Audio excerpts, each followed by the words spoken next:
Have you ever wondered why some employees always seem to be the target if your presence is easily overlooked during crucial moments? This isn't a misunderstanding. You're not in a normal work environment right now. You might be caught up in a quietly operating target selection system.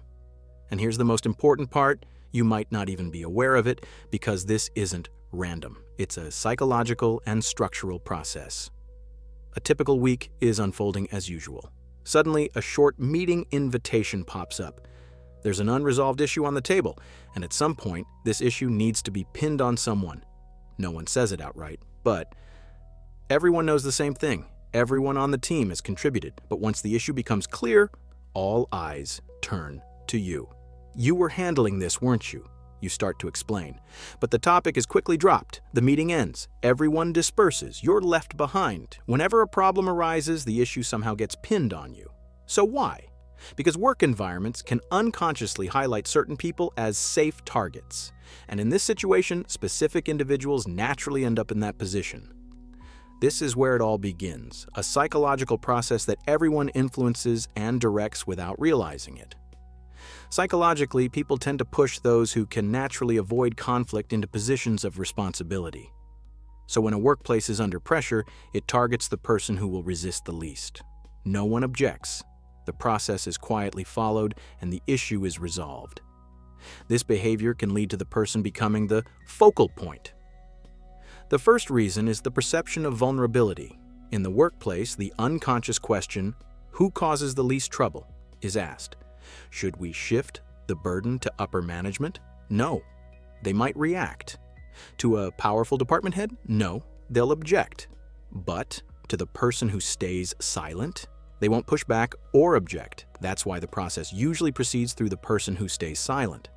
Employees with low communication skills often end up taking the lead in sharing responsibilities because they may not have a strong support network.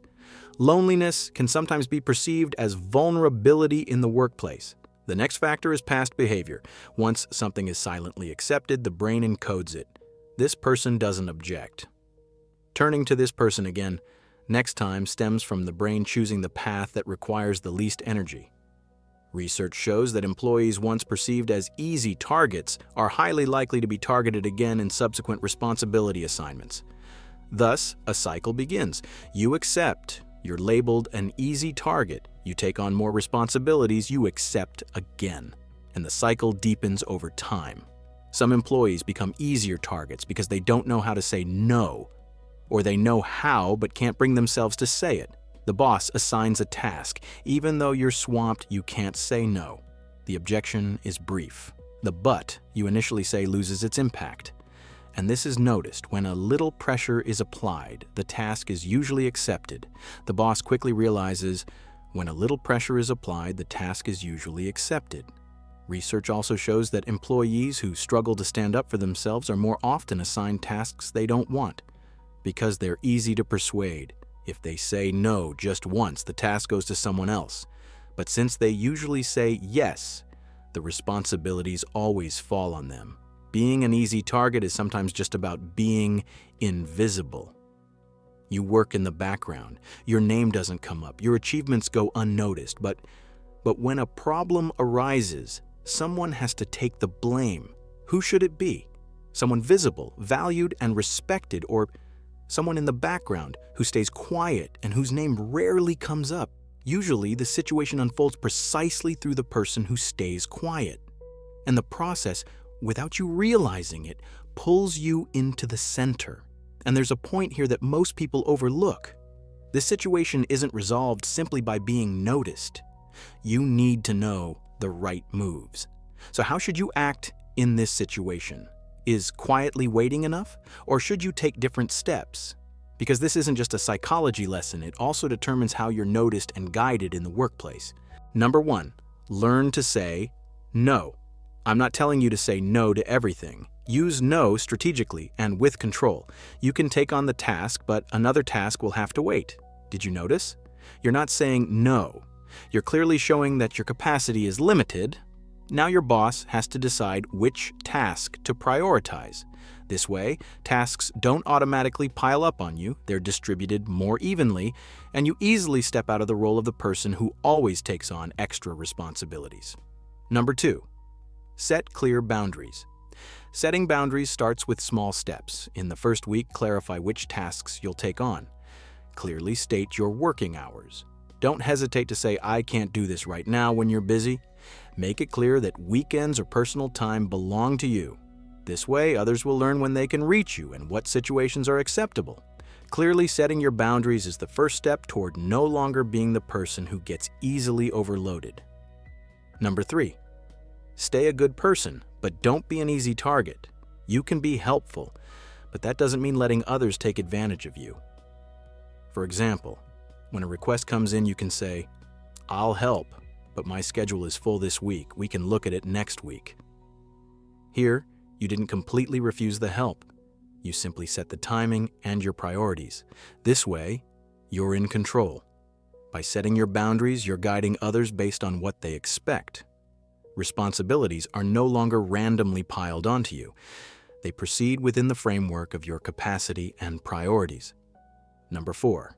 Stand your ground. When an unfair responsibility is placed on you, don't stay silent in the meeting, because every moment you remain silent, you're considered to have accepted that responsibility. At that moment, state the situation politely but clearly. "I understand, but this part wasn't my responsibility. I can share the details." This way, everyone knows. Incorrect assignments can no longer be made to you, because the person who responds isn't the one who's easily burdened or singled out. Tip number 5. Show strength through silence. Silence is sometimes the most effective tool for demonstrating strength, because everyone is silent but very few do so consciously. Instead of getting into unnecessary arguments, consciously choose when to speak and with whom to communicate. When you present your ideas to the right person at the right time, your words carry much more weight. At the same time, by staying away from unnecessary conflicts, you protect yourself from becoming an easy target. Remember, silence is not passivity. Strategic silence means waiting for the right moment and keeping control. Finally, being an easy target has nothing to do with your character. You usually write the script for this role with your attitude during your first days on the job. You teach people how to treat you by the boundaries you set for them. Every moment you fail to set your own boundaries, you're serving someone else's space. This has to do with the position you hold and the role you play at work. And this role is often shaped by your behavior during your early days. Remember, your value comes not from how others see you, but from how clearly you establish your own boundaries and stance. Now tell me, can you manage the tasks assigned to you properly? Share your thoughts in the comments. Most people think they can't say no to their boss, but it's not just about being overwhelmed or having good intentions. There's an unspoken dynamic at play. Who accepts what, who doesn't set boundaries, and it all gets learned over time. And eventually, certain people end up getting the same things all the time. In the next video, I'll clearly explain why this cycle forms and how to break it.